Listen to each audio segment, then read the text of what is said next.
Bonjour tout le monde, mon nom est Martin Le Sauteur de Magog Technopole. Dans le cadre de nos réunions Connexion IA en affaires, notre deuxième enregistrement de balado avec Monsieur Vincent Gautret, professeur à l'Université de Montréal, et également avocat en droit des TI, qui est devenu aujourd'hui en droit de l'intelligence artificielle. Également là avec moi Mathieu Liret-Gélina de Maverick Analytique, notre partenaire là, dans l'événement Connexion IA en affaires. Tu veux te présenter, Mathieu? Ben oui, bonjour tout le monde. Ça me fait plaisir d'être avec vous. Comme pour la deuxième fois, Martin, on est bien content d'être ensemble. Et on est bien content aussi d'accueillir M. Gautret là, pour cette deuxième rencontre. Donc, tu l'as déjà dit, je suis Mathieu. Moi, je dirige Maverick Analytique. Et on fait ces rencontres-là dans le cadre de l'événement Connexion IA en affaires. Donc, des séries d'événements ici à Magog pour aller creuser un petit peu plus loin l'intelligence artificielle. C'est quoi les enjeux, qu'est-ce qu'on doit faire attention et tout ça. Et aujourd'hui, avec M. Gautret, on parle du côté légal. Bonjour, M. Gautret, comment allez-vous? Bonjour Mathieu, bonjour Martin.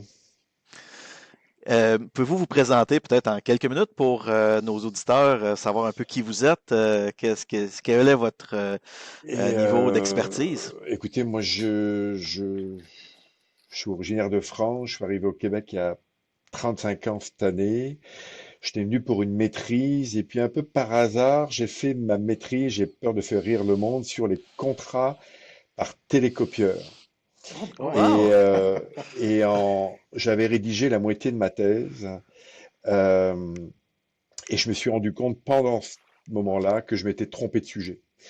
On Oh. commençait déjà à l'époque, c'était l'EDI, je sais pas ceux qui savent dit quoi, là Ben c'est oui. le Electronic Data Interchange, ça permettait de l'automatisation dont on parle beaucoup. Ben, j'ai continué une thèse là-dessus, sur les contrats électroniques. Et puis j'avais un sujet assez sexy, je pense, puis assez vite j'ai trouvé une job de prof et puis je suis devenu avocat, mais je travaille sur ces questions-là, numériques, depuis 35 ans. Je travaille toujours sur ces questions-là, sur la vie privée, sur la consommation, sur les questions de concurrence, sur les contrats, sur la sécurité aussi. Et en ce moment, depuis, je dirais, une dizaine d'années, c'est l'IA qui est le buzzword dont tout le monde parle, à tort ou à raison, parce il y a des choses qui sont très bien, puis il y a des choses, on pourra peut-être en parler, qui sont moins efficaces, moins utiles. Il y a un buzz. Clairement, il y a un buzz. Mhm, mhm. Et alors, sautons directement dans le vif du sujet, là, le cadre légal là, aujourd'hui là, qui s'applique, là, Mais le problème, il y a deux choses. Le problème, c'est que l'IA, c'est pas quelque chose d'anodin. C'est quelque chose qui utilise beaucoup de données. Et donc, forcément, dès lors qu'on joue dans les données, qu'il y a des conséquences qui peuvent être liées à l'utilisation de ces données, ben, il y a un cadre légal qui doit embarquer. Puis notamment depuis 2021, où on a passé une loi sur la vie privée, ben, il y a plusieurs de ces dispositions sur la protection des renseignements personnels qui s'appliquent à l'IA et qui obligent en fait à un certain nombre d'obligations assez lourdes aux acteurs petits et grands. Juste pour une mise en contexte, la loi qu'on appelle la loi 25, là, est souvent connue sous son numéro, s'applique à tout le monde et les PME, les OBNL sont supposés respecter la loi et dans les faits, ben, il y en a assez peu qui la respectent. Donc d'un côté, Mhm. on a des vraies obligations et de l'autre, ben, on a des, euh, des obligations qui sont parfois tellement lourdes que factuellement, ben, on les respecte pas tant que ça. Donc c'est en gros là le schéma pas tout à fait pas tout à fait satisfaisant là, qu'on peut faire sur l'utilisation des données et donc de l'IA en particulier. Donc, aucune exception, OBNL, compagnie privée, traire autonome, tout le monde a les mêmes obligations. Alors, dans la loi, il y avait autrefois des exceptions pour certaines organisations comme les ordres professionnels et comme les partis électoraux, et puis ils ont embarqué dans le OK. système. Alors, il y a des exceptions très particulières. Ben, une exception, la plus souvent utilisée, c'est quand on est capable d'anonymiser les données. Mhm. Donc, dès lors qu'on est capable d'anonymiser les données, ben là, vous sortez sous l'application de la loi, mais la définition d'anonymisation, notamment par un mot que je veux dire souvent lors de la formation, la commission d'accès à l'information, ce qu'on appelle la CAI, qui est l'organisme public, qui est le chien de garde de la protection de la vie privée au Québec. Et la CAI, donc, la commission d'accès à l'information, a une définition très rigoureuse de ce qui est anonymisé. Et c'est pas pseudonymisé. Non. Et donc, anonymiser, c'est s'assurer qu'il est impossible de retrouver les personnes derrière les noms. Alors, je vous donne un exemple, parce que dans ma présentation, j'essaie de donner vraiment des exemples concrets. Vous utilisez une IA, puis je vous donne une histoire vraie. Une commission scolaire veut utiliser une IA pour identifier des étudiants de fin de primaire et d'identifier ceux qui sont le plus susceptibles de décrocher en secondaire 2 ou 3. 2, 3 ans après, il y a une IA, donc basée sur des données scientifiques probantes, là, qui est capable de dire, ah, ce petit gars-là, là, il y a peut-être un risque dans 2, 3 ans, là, on ne le trouve plus à l'école. Donc, d'où l'idée de prendre des mesures préventives pour ça. Alors, le problème de anonymiser, c'est pas simplement enlever le nom du petit bonhomme, là. C'est d'identifier dans quelle école il est. Faut désidentifier son école. Faut enlever son adresse. Faut enlever le nom des parents.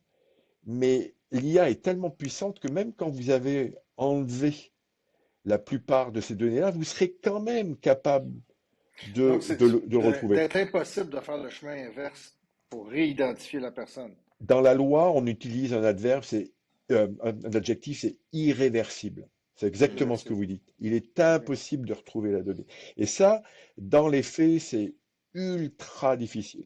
C'est ultra difficile. Donc, faut mettre en place des mesures documentaires, faut expliquer les raisons et les cadres techniques que l'on a mis en place, les solutions techniques, les cadres documentaires. C'est pas de la petite bière là. C'est pas des trucs qui se font comme ça sur le coin d'un bureau. Donc, Ça, donc s'il y a quelqu'un qui nous dit faites-en pas, moi j'utilise des données qui sont anonymisées, faut pas tout prendre ça pour du cash. Y a-t-il c'est un que organisme c'est que dans qui demande puis qui est capable de certifier que les données ont été anonymisées puis qui font des tests de régression sur être capable de refaire le chemin inverse? Est-ce que ça existe? alors deux choses. Votre client là, c'est dans 90% des cas, les gens disent ça. Et dans 90% des chances, ils n'ont pas anonymisé, ils ont pseudonymisé. Pseudonymisé. OK. Mhm. C'est la différence dans la loi entre les deux. Ce qui est déjà mieux que rien, hein. Je veux dire, quand on pseudonymise, on a pris une première démarche pour s'associer que les données ne puissent pas être utilisées n'importe comment. Mais quand vous faites que pseudonymiser, c'est votre question initiale, vous êtes encore associé à la loi. Vous devez respecter la loi. Et sur votre question, oui, la commission d'accès à l'information est l'organisme qui est supposé, quand on lui envoie toutes les mesures qu'on a mises en place, et elle est capable de dire c'est bon, c'est correct, ou ah, j'aimerais en savoir plus sur tel élément, ah, j'aimerais que vous densifiez tel élément. Il y a un dialogue qui s'opère avec la CAI pour déterminer si on respecte ce critère tel que prévu dans la loi. Vous donnez un exemple. Sur cette seule question d'anonymisation, il y a eu un règlement qui a été adopté. Donc la loi date de 2021 et en 2024, je crois, il y a eu un règlement qui est venu préciser comment on fait. Et puis c'est pas complètement facile. Il faut s'inscrire sur des registres, on est évalué, il faut déposer des documentations qui explicitent les mesures qu'on a mises en place, il y a une déclaration sur l'honneur, et encore une fois, il y a un organisme qui est capable de vérifier que oui, c'est suffisant, oui, c'est correct. La, OK. la difficulté par rapport à votre question, là, c'est toujours la même, et moi je la représente, c'est où est-ce que je mets le curseur? Est-ce que je suis allé suffisamment loin dans ma documentation pour prendre des mesures nécessaires? Ou est-ce qu'il faudrait que j'en mette un peu plus? Puis ça, là, c'est toujours du cas par cas. Et puis en bout de ligne, c'est toujours la commission d'accès à l'information qui est en mesure de vous dire oui, ça c'est correct, ou oui, ça, faut que tu rajoutes des mesures de Ouais. sécurité supplémentaires. Puis dans ces mesures-là, tu sais, il y a de la gouvernance, là, je veux dire, il y a des politiques internes, de la sensibilisation auprès des employés, parce que donc, tu sais, derrière chacun de ces trucs-là, il y a toujours un humain, là, même si on parle d'IA, là. Donc, il y a beaucoup de travail à faire pour des petites entreprises qui n'ont pas toujours les moyens de se les payer. C'est que quand vous mettez un, parce que ça s'est fait de manière tellement simple, on met une clé USB puis qui siphonne toutes les données là. Ben, toute institution sérieuse est capable d'identifier des hypothèses où on a un disque externe qui siphonne des données, surtout en aussi grande quantité. Donc, il devrait y avoir des flags techniques qui disent soit de l'interdire, ou simplement de le permettre à des personnes autorisées, et quand c'est uniquement des personnes autorisées, ben, qu'il y ait des flags qui disent, ah ben, tiens, il y a tel poste qui a téléchargé tant de données à tel moment, vérifions. Donc oui, il y a des solutions de gouvernance, il y a des solutions techniques, il y a des solutions légales, notamment avec d'éventuels recours. Est-ce que vous recommandez, disons, évidemment, ça demande un certain niveau de ressources, là, avoir des outils comme ça d'audit et de gouvernance. C'est pas toutes les entreprises qui peuvent se les payer, peut-être, mais c'est une recommandation, si je comprends bien. Si les gens ont les moyens de le faire, ça serait la moindre des choses d'être capable de bien surveiller qui accède à quoi, à quel moment, dans quel volume, et ainsi de suite, là. C'est ça que vous dites? La loi ne parle pas spécifiquement d'audit, mais Mhm, il y a beaucoup d'institutions d'envergure qui en font. mhm, La loi, ce qu'elle dit très souvent, il y a un terme dans la formation que je vais répéter, c'est qu'il faut faire ce qu'on appelle par l'acronyme d'EFVP, des mhm, évaluations de facteurs de risque à la vie privée. mhm. Alors, des EFVP, c'est des documents qui sont requis, et ça, à mon avis, c'est une erreur de la loi.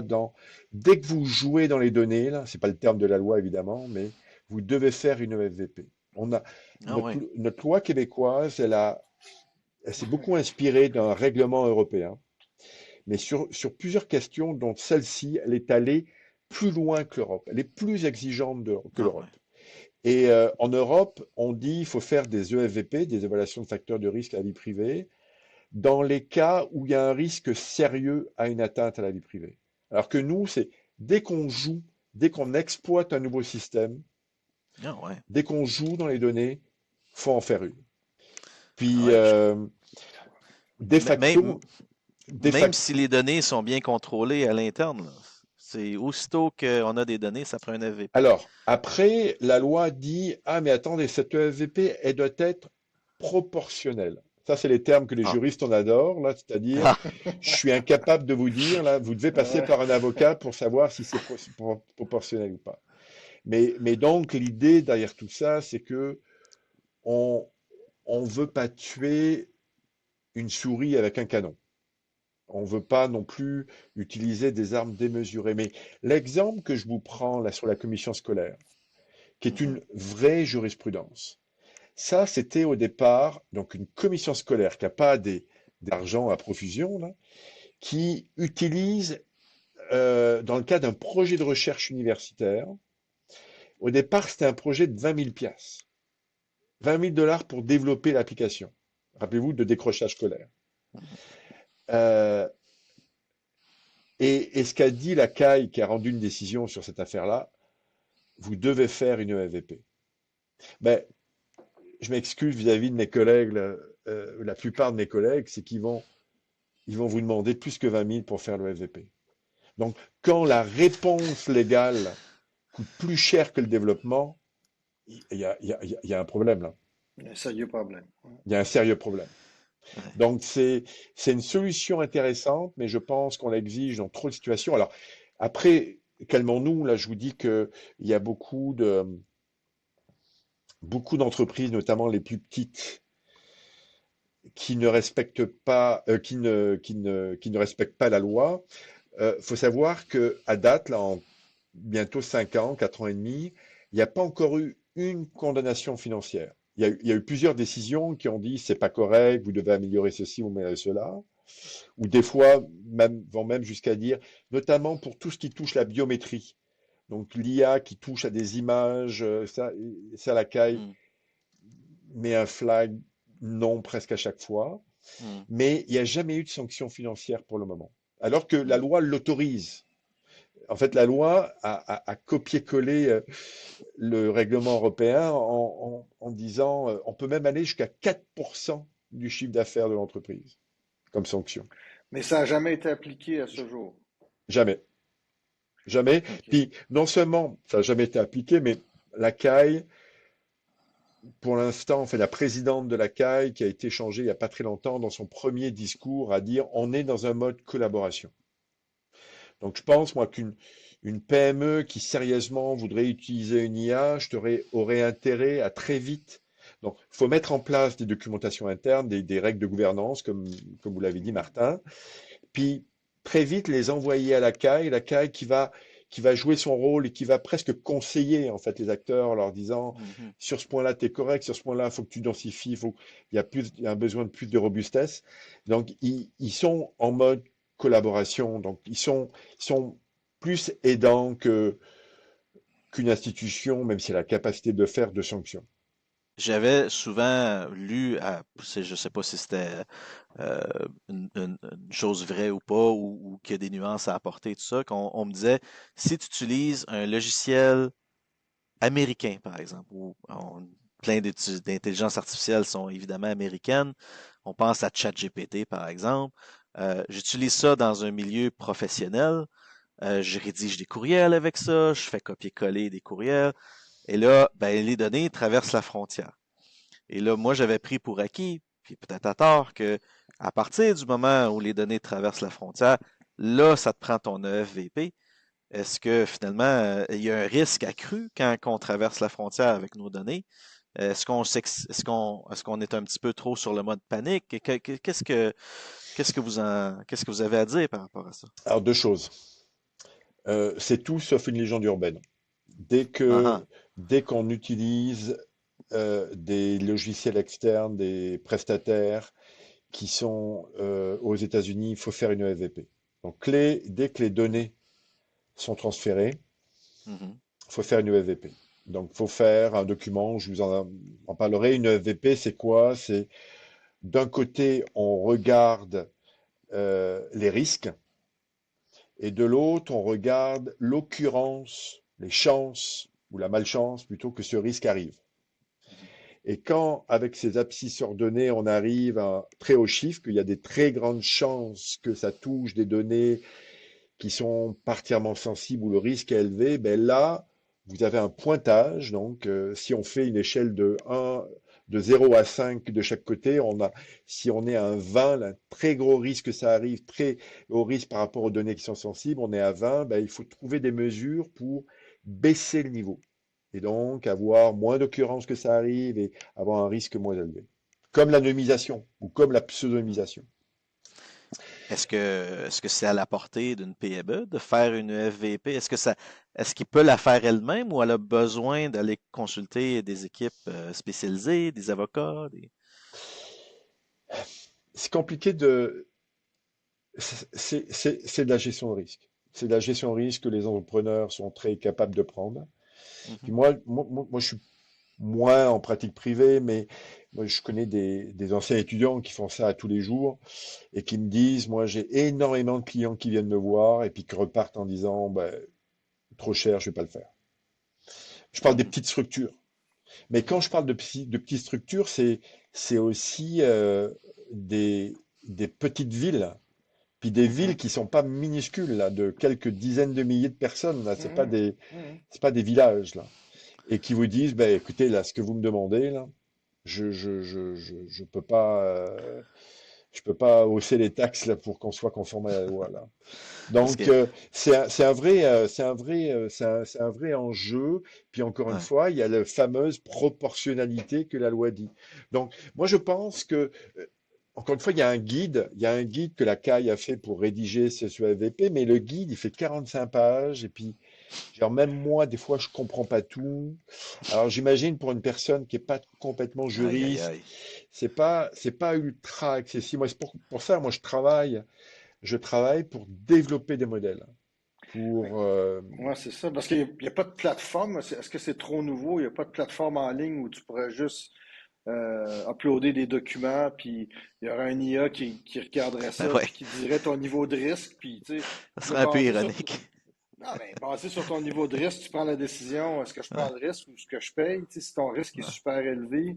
Puis moi, j'imagine qu'un jour, où il y a des clients qui vont demander un certificat de compliance à la loi 25 avant de faire affaire avec une entreprise pour être certain que ces données ne seront pas exposées. On va arriver là un jour où ça va être un obstacle aux entreprises de ne c'est, pas c'est, avoir ces certifications-là. c'est très intéressant, Martin, parce que moi, j'ai peu vu ça encore. Mais à mon avis, ça, là, ça s'en vient dès qu'on va avoir, parce qu'à un moment donné, ça va arriver, des décisions où la CAI va imposer des sanctions financières. Pour l'instant, je dis, ils sont dans le mode collaboration, mais à un moment donné, si on collabore, si on est juste dans l'approche collaborative et qu'on sait qu'il n'y a pas de sanctions qui vont tomber, ben, les gens vont pas la respecter. Ben, Donc, à un la moment donné, sanction, la vraie sanction en affaires, c'est quelqu'un qui veut pas faire affaire avec toi. Tu sais. Puis un jour, tu sais, un peu comme toutes les certifications ISO, il y a des entreprises qui font affaire, par exemple, en aérospace. Ça te prend des certifications au niveau de tes processus, la qualité, avant de faire affaire avec ces entreprises-là. Puis la fuite des données, quand, quand aujourd'hui, le pétrole, c'est les données, là, ouais, il y a des entreprises Ouais. qui vont dire, montre-moi patte blanche parce que moi, je vais partager des données avec toi, puis je vais être certain que tu protèges mes données. Puis ça va être un frein à faire des affaires. Donc, j'imagine qu'éventuellement, il y a des plateformes qui vont naître, il y a des solutions qui vont naître pour automatiser ces choses-là, puis être capable d'aider les entreprises, grosses ou petites, à se normaliser. mais c'est intéressant parce que moi, je travaille beaucoup avec les normes ISO. Puis ISO Mm. a notamment développé des normes spécifiques pour l'IA. OK? Alors, accrochez votre tuque là. Moi, j'en ai acheté une. J'en ai acheté une. Avec mes fonds de recherche, là, c'est 300, un peu plus de $300. Il y en a actuellement 25 normes ISO juste sur l'IA, chapitre 42. Et il prévoit d'ici 2027 en avoir 65. Ah, ouais. Donc, oui, et puis moi j'ai acheté la première, la 42001, c'est la plus générique. Effectivement, vous pouvez vous faire certifier comme étant conforme à la norme ISO. Mais certifié 4201, vous ne serez pas certifié loi 25. C'est deux. Mais non. Ah, ISO 2001, puis 2002, puis 3, c'est tous des ISO différents, C'est là. tout, tout exactement. différent. Et puis la certification légale, c'est autre chose. ISO, c'est international et la loi 25, elle est québécoise. Et puis il y a des enjeux. Donc, euh, Oh boy. c'est un gros monstre là. Hmm. C'est un gros monstre. Wow. Et après, vous pourrez, et puis ça sera sans doute une valeur, je dirais, de marketing, vous faire certifier 4201. Moi, 4201, c'est une norme que j'aime bien critiquer parce qu'elle vous dit documenter tel aspect, mais ça dit pas le niveau de robustesse à la documentation. Si vous mettez une documentation, vous avez votre PME, et puis oui, moi, Martin, je, je, je m'assure que mes données soient hébergées sur mon ordinateur, que je ferme ma clé dans mon bureau. Ben ouais, vous avez une politique. Donc la Mhm. loi dit vous devez avoir une politique. J'ai ma OK. politique, mais on n'évalue pas la robustesse quand on est Mhm. certifié à certains égards. Ouais. Donc, donc des fois, il y a de la certification ISO qui est un peu, j'ai un terme vulgaire qui me vient en tête là, mais qui est un peu, qui vaut ce qu'elle vaut, qui vaut, Ouais. OK. On va compléter dans notre tête. c'est ça, Je- c'est ça. Vous je- avez le je- mot. J'aimerais vous amener, on veut respecter votre temps aussi, évidemment, sur un autre terrain. Je ne sais pas à quel point c'est glissant ou pas, mais quand on parle d'intelligence artificielle, évidemment, c'est de la génération, c'est du génératif. On pense beaucoup à l'image. Tu sais, moi, je donne des formations, puis on montre comment générer des images, mais tout le monde, sans exception, me demande l'image que je génère avec l'outil d'intelligence artificielle, est-ce qu'elle m'appartient? est-ce que je peux réclamer des droits d'auteur là-dessus? Est-ce qu'un autre artiste pourrait venir voir, dire, hey, non, non, écoute, beaucoup de gens se posent ces questions-là. Vous en dites quoi, vous? Je vous dirais que c'est pas clair. Je vous Hmm. dirais que c'est pas clair et c'est pas clair à deux niveaux. Le premier niveau, c'est que les IA génératives ont généré du contenu en siphonnant le web au complet et donc Mhm, en siphonnant des œuvres qui sont elles-mêmes protégées par le droit d'auteur, mhm, sans aucune demande d'autorisation préalable. Ils tout à ont fait. scrappé le web. Mhm, Et là, actuellement, on attend, on n'a pas encore une grande décision. Il commence à y avoir des règlements, notamment en Europe, qui disent ben, quand vous entraînez, vous devez avoir généré une compensation vis-à-vis des documents que vous avez sur lesquels vous êtes entraîné. Et là-dessus, on on aura d'abord aux États-Unis, parce qu'il y a il y a des jurisprudences qui sont pendantes, là, on aura d'ici 1 à 5 ans une décision de la Cour suprême américaine, à un moment donné, qui en bout de ligne va surtout statuer sur un point, vous avez sans doute entendu parler, est-ce que ça, euh, c'est un usage, c'est un fair use? Est-ce que c'est un usage mhm, raisonnable mhm.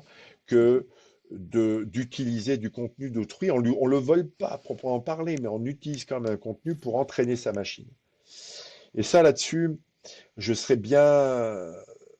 Moi, j'ai l'impression que sur ce point-là, et c'est déjà le cas, vous avez peut-être vu dans les journaux, il y a des transactions confidentielles qui ont été faites avec le New York Times, par exemple. Le New York Times a été a poursuivi, mais le New York Times, c'est tellement gros qu'il peut négocier.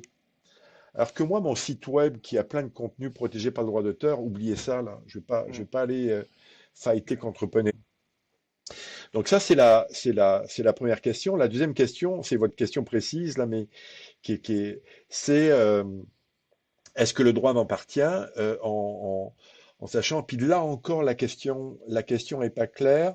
Ce que je comprends actuellement, c'est que dans dans les contrats que vous avez sans doute pas lus là, que l'on passe avec IA, il y a des dispositions qui prévoient un usage, qu'en fait il y a un usage mais non exclusif de ces photos-là. Donc vous générez une photo avec Chat, avec Claude, et ben, il va dire, OK, tu as le droit d'utiliser, mais moi, je m'octroie aussi le droit de pouvoir l'utiliser Ah, dans un autre contexte. Donc, en fait, c'est par le biais du principalement du contrat que ça risque éventuellement C'est de se presque du régler. licensing, là. Je te donne une licence d'utilisation, une licence perpétuelle. Ouais, ben, vous savez Euh, quoi? Vous savez quoi? On ne sait même pas, mais vous avez tous un compte Gmail, vous avez tous un compte à un Google Drive, ben c'est la même chose dans Google Drive. ouais. C'est la même chose dans Facebook. C'est-à-dire que votre Google Drive, vous mettez une belle photo que vous avez prise dont vous êtes bien fier, là, et ben, juridiquement, Google a une licence non exclusive sur la photo que vous avez prise. mhm. Hein. Donc c'est une solution assez simple qui est pas validée par les tribunaux. Il y a pas de il y a pas d'enjeu il y a pas d'enjeu véritable qui se On pose. arrive à la fin, je pense qu'il nous reste comme 4 minutes là, pour être. Ça fait. J'ai l'impression qu'on fait juste commencer. Ouais. Peut-être qu'on fera une deuxième Faudra, version là, parce faudra que moi, faire, moi, c'est je regarde ça, mes notes puis j'ai répondu à peu près à 20% des questions que j'avais. Puis on est déjà à la fin. Je pense que ça va avoir la peine de faire une V2. Juste en résumé, en conclusion, les points clés, mettons, ce que je comprends, c'est qu'il y a beaucoup de travail à faire. On est dans le flou à peu près partout. Les entreprises sont submergées parce que la loi est là. C'est difficile d'être compliant à la loi. Est-ce que je me trompe? En conclusion, Monsieur Moi, Vincent, moi je dirais qu'il y a je ne vais pas être trop négatif. On va essayer non non d'essayer de mais regarder ça. on a tous adopté euh, l'approche Google en fait. Google était tellement gros qu'ils lançaient des produits, puis validaient par la réponse sociale si leur produit était correct ou pas. Donc, Mhm. ils testaient les tribunaux pour évaluer la Ouais. légalité. Et ça, c'est exactement le contraire du droit. Le droit, c'est au préalable, on regarde si c'est correct, puis après, on le lance. Et en fait, on a tous intégré, c'est-à-dire on utilise, on se lance, puis on vérifie et on réfléchit. Puis ça, c'est vrai au niveau du droit, mais c'est vrai au niveau de... Écoutez, là, moi, je m'en vais dans une autre rencontre, là, où on fait des tests sur l'usage de l'IA en enseignement. Puis l'IA, c'est super en enseignement sur certains trucs, puis c'est nul, mais de chez nul sur d'autres. Et et il y a une sorte de folie, on dit, ah oui. Puis en marketing, c'est la même chose, hein. On commence il y a un petit backlash où on se rend compte que ah ben, il y a 20% de moins de mots qui sont utilisés dans les campagnes faites par l'IA. Il y a une homogénéisation du contenu, il y a moins de création véritable. Ça reste que l'IA, c'est quand même, c'est une moulinette à intégrer des choses passées, là. Donc, c'est quelque chose de très nouveau, il y a une fascination. Puis au niveau du droit, ben, on, on saute et on réfléchit après. Et ce qui est vraiment contraire à l'habitude que Mhm. l'on a. Alors après, moi je suis dans une phase de test, euh, même dans mes recherches. Et puis je pense qu'il ne faut pas avoir peur à se lancer non plus, parce qu'il y a il y a des vrais atouts, mais on mesure pas. Puis ça c'est vrai pour l'IA et pour le technique, pour le numérique en général, on mesure pas des aspects négatifs aussi qui sont associés à l'outil en tant que tel. Donc, Mhm. faut rester vigilant, c'est de la formation continue. C'est pour ça que vous m'en demandez de venir là. C'est d'être conscient aussi. D'être conscient, c'est Ouais, pas un outil qui est neutre, et puis c'est un outil qui a des conséquences. Donc, ouais, Développer notre conscience puis notre éthique. exactement. On s'en remet à l'éthique en bout de ligne parce que si les contraintes, les lois sont difficiles à être appliquées, on s'en remet à l'humain derrière la machine qui va être éthique.